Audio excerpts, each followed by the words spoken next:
Assalamualaikum, hai semuanya, kembali lagi di channel aku ya. Di video kali ini aku mau bikin kue tradisional, tapi di sini aku bikin versi berbeda ya. Buatnya itu gampang banget dan yang pasti rasanya enak. Dan siapa yang nggak tahu dengan kue yang satu ini aku bikin kue bugis dengan cetakan mawar, tampilannya jadi lebih cantik dan menarik. Cocok untuk isian snack box maupun ide jualan. Yuk, siapa yang penasaran gimana cara aku bikinnya dan apa aja bahan-bahannya? Disimak videonya sampai selesai. Pertama di sini aku mau bikin untuk isian unti kelapanya dulu. Itu untuk takaran sudah aku cantumkan ya. Lalu di sini kita siapkan panci, lalu masukkan air putih sebanyak 100 ml. Lalu kita tambahkan setengah sendok teh garam, gula pasir, dan juga kita masukkan gula merah atau gula aren. Lalu ini kita masak sampai si gulanya ini larut dan mencair ya. Bisa juga sambil diaduk. Nah, kalau sudah mencair dan mendidih seperti ini akan aku pindahkan sambil disaring ke wadah yang lebih besar ya. Fungsinya kenapa harus disaring? Karena biasa di gula merah atau gula aren itu dia selalu ada kotoran ataupun semut. Jadi biar hasilnya itu lebih bagus dan jernih ya. Kalau udah kita tambahkan 2 lembar daun pandan yang sudah diikat, lalu kita masak kembali untuk gulanya sampai mendidih seperti ini. Nah, kalau udah mendidih, selanjutnya kita tambahkan atau kita masukkan untuk kelapa yang sudah diparut.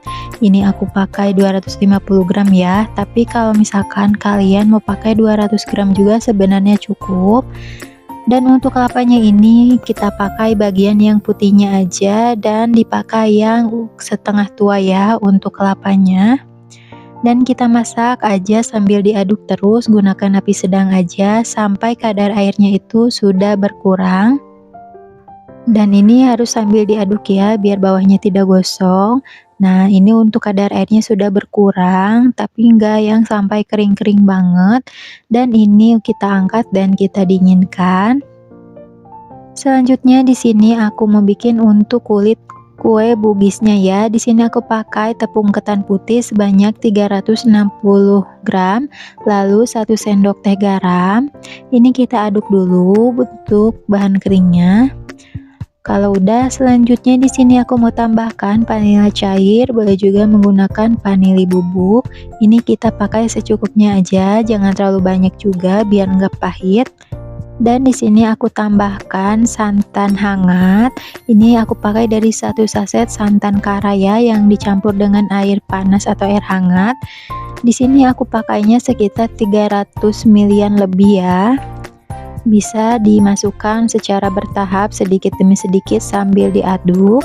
Jadi biar si tepungnya itu tidak kelembekan ya. Nah, kalau misalkan sudah mulai agak susah ngaduknya, kita bisa gunakan tangan. Dan nanti aku mau tambahkan pasta pandan juga ya. Tapi di sini mending untuk ngasih pasta pandannya dimasukkan berbarengan saat kita ulen ya, biar nggak terlalu bolak-balik ngulen adonan. Nah, kalau misalkan sudah kali seperti ini udah cukup ya. Tapi karena di sini aku belum masukkan pasta pandannya, jadi kita akan masukkan dulu untuk pasta pandannya. Kira-kira di sini aku pakai 1 sendok teh.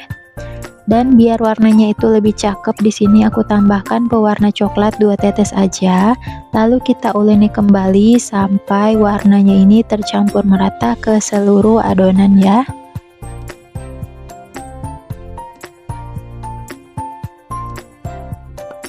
Nah, ini udah cukup ya, adonannya sudah tercampur merata warnanya. Lalu di sini aku mau tambahkan 2 sendok makan minyak goreng. Fungsinya itu biar adonannya bisa lebih lentur. Ini kita aduk kembali ya sampai tercampur merata. Nah, kalau misalkan adonannya sudah bisa dipulung seperti ini dan sudah tidak lengket di tangan, ini udah cukup ya, dan sudah bisa kita bagi ataupun kita isikan dengan unti kelapanya. Dan sebelum aku isikan, untuk adonannya ini mau aku timbang dulu. Nah, untuk adonannya di sini aku timbang dengan berat 25 gram.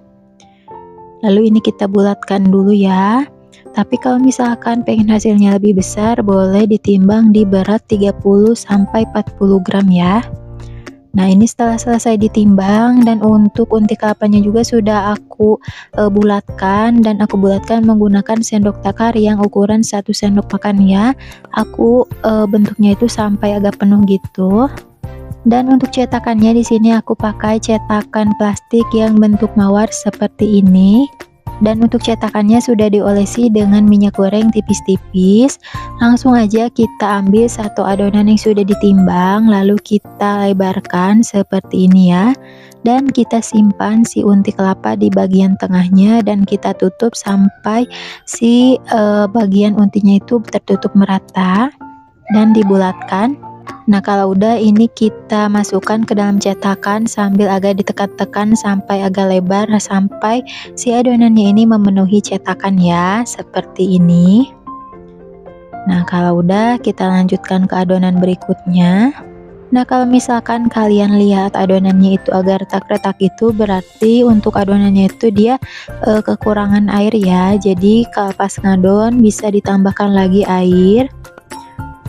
Nah, ini untuk caranya seperti di video ya, tidak jauh dengan seperti kita bikin kue bugis pada umumnya.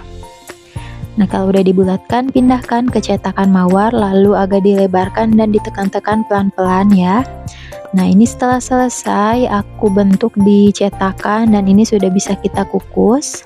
Dan sebelumnya di sini aku sudah panaskan kukusannya ya, dan airnya juga sudah mendidih.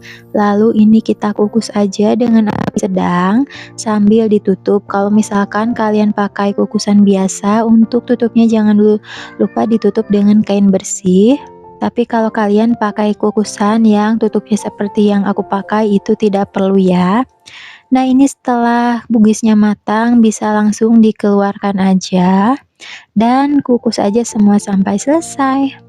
Nah, ini setelah selesai untuk bugisnya yang sudah dikukus. Kalau misalkan sudah mulai hangat-hangat kuku, ini sudah bisa kita keluarkan.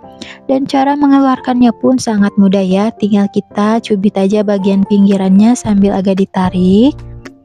Dan hasilnya seperti ini ya. Kalau misalkan itu kelihatan ada bagian yang coklat-coklatnya, itu dari unti kelapanya. Karena di sini aku ngisi unti kelapanya itu lumayan lebih banyak dibanding biasanya. Jadi nanti si isian unti kelapanya itu full sampai si kulit dari ujungnya juga ya. Nah, ini dia hasilnya ya. Tampilannya sangat cantik sekali dan tampilannya ini lebih menawan juga. Oh iya, kalau kalian pengen kasihin warna lain juga bisa ya, disesuaikan selera aja. Nah, sekarang aku mau cobain untuk kue bugisnya. Dan untuk tekstur kue bugisnya ini dia agak kenyal gitu ya. Dan untuk isiannya juga dia full, manisnya pas. Wah, ini benar-benar enak banget ya, cocok banget dijadikan untuk isian snack box, ide jualan, ataupun ide hantaran. Nah, di sini aku mau kemas ke dalam mika yang ukurannya paling kecil. Di sini kalau tidak salah ukurannya ukuran 7 ya. Dan aku alasi dengan daun pisang di bagian bawahnya. Nah, tampilannya seperti ini, kelihatannya jadi lebih cantik. Nah, ini bisa banget ya kita jual di harga 1.500-an sampai 2.000. Tapi kalau misalkan hasilnya lebih banyak bisa dijual dengan harga 1.000-an juga ya, tergantung dengan modal yang dikeluarkan. Oke, cukup sampai sekian dulu. Semoga resepnya bermanfaat. Jangan lupa untuk bantu like, comment, share, dan subscribe-nya ya. Dan sampai jumpa di video berikutnya. Selamat mencoba dan semoga berhasil.